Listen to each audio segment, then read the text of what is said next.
In the early 1900s, a gentleman named John Watson came up from Oregon. He was a glove manufacturer.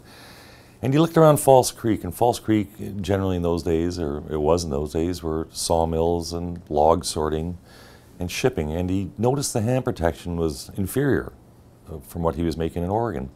So he decided to come up and start a glove company in Vancouver on 2nd and Main. That's when Watson Gloves was born.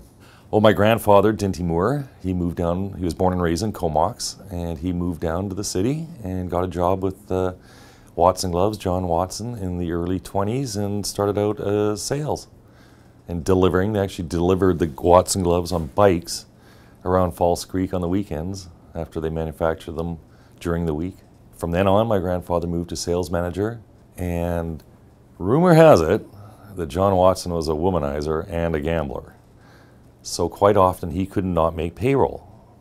My grandfather had saved every dime he ever earned, so John Watson's premature death, my grandfather owned 25% of the shares and bought the remaining 16% to assume control and ownership of the Watson Glove Company.